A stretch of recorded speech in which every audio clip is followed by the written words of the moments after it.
Hey, wait, no, that's not what I meant. And you know that's not what I meant, right? Come on, let's stop accusing each other. I mean, this is supposed to be a project that we're working together, right? We have been discussing for so many months. You know what? You know what? Let's forget it. Let's call it off. Have you ever been in a conversation that was so personal that you wish you could take it back?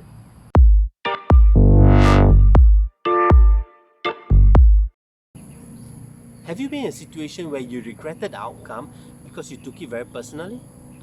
Allow me to share some thoughts I have that might be helpful. Hi, my name is Isaac, and let me start with my story. I had a very heated conversation with my missus a couple of years back. It was work related. Let me share you the context. She just received a nasty email from one of her bosses and she needed to reply. Now, she was obviously affected by it, and therefore she turned to me and said, "Dear, can you help me to write me an email?" I was busy at that time, and therefore I told her to please do the email and I'll review it after that. Now, she became very upset and started accusing me and saying that I'm not helpful at all. I was very hurt. Why? Because I've always associated myself with being very helpful. You could imagine at that point of time the thought that was running through my head. I wanted to tell her how ungrateful she was because of the many times I've helped her, and yet she accused me of not being helpful at this particular time. I was glad I didn't do that. Instead, what happened was I had this mindset that was playing in my mind, and it goes something like this: people in pain say hurtful things. And that kind of helped me back, got me to realize that my wife is in pain. And so what I did was I stopped doing my work. I went over to her, I looked her, and basically this is what I said: "Dear, I am helping you. The way I am helping you is by helping you to improve the way you write such an email.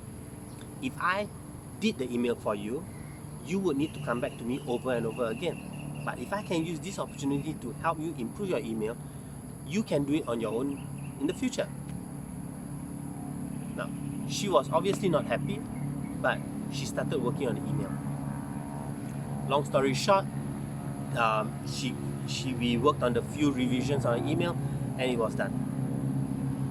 Here's the thing: I am helpful, but my understanding of the word helpful is helping the person to become better. From her perspective, helpful is about fixing her issues. Now, can you see how different action means the same thing? Now, that's what happened. So let's go back to the topic of why do we take things personally. In my situation, it became personal because I felt that my values was being dismissed, right? The fact that I felt I was being helpful, but she didn't think so. That made me wanted to become personal.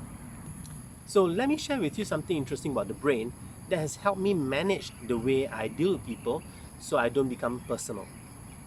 There's this thing called the amygdala, and among the function of amygdala, it is to regulate our emotion as well as to assess if we are in a situation where we are being threatened.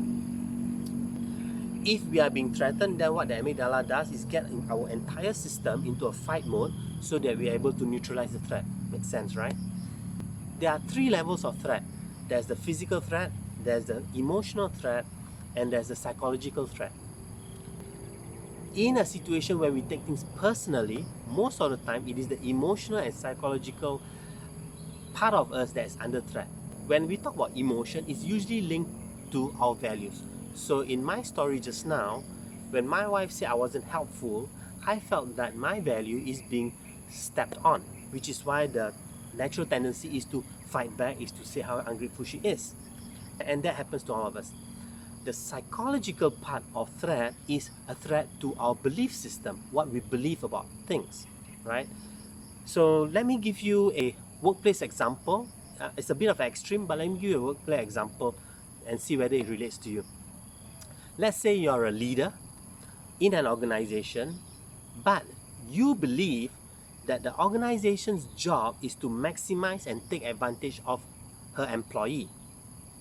Now, you attend a leadership session and you hear your senior leaders talking to you about how the organization is a caring organization, it's an organization that wants to do their best for their employees. And there you sitting down, in your mind, you'll be saying, what crap is this? Because I believe that the organization tries to maximize and take advantage of their employees. So you have a bit of the emotional tension. So imagine when you are having a conversation with a leader that keeps on going and say we are caring, you might just burst and start saying something that's very personal because your belief is under threat. Does that make sense? The question is, so how do we manage ourselves so that we don't do things that we'll regret and by taking it personally? There are three things that I found to be very helpful for me. First is bite your tongue, which means you don't respond, don't say anything, right? In fact, there's a book called 4 Seconds by Peter Bergman that talks that the brain, if we are able to pause for 4 seconds, we are able to give a rational answer. So the first is bite your tongue, don't say anything. Second, and this is critical, you need to identify which value or belief of yours that is under threat. Now, this is important because if you know which one it is, it allows you to quickly remedy it, right? So in my situation, I realized that my wife, or at least what she said, stepped on my value of being helpful. Now, what you could do with this is to find out further what specific action that you did that made them accuse you of such. And the third part, which I think is the most important, it is for you to take the time to explain to the person your action and relate the action to your value. In my situation, I spoke to my wife in terms of my way of helping is by getting her to do her email. Now, why is this important? Firstly, it is important for you to recognize when you explain, your intention isn't for them to agree with you. When you are doing this, what you are doing is to get your amygdala to be relaxed.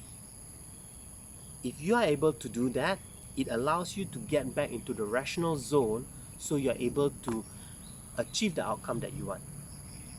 Well, I hope you find this helpful, and please feel free to give feedback in terms of what you thought on my sharing. Bye.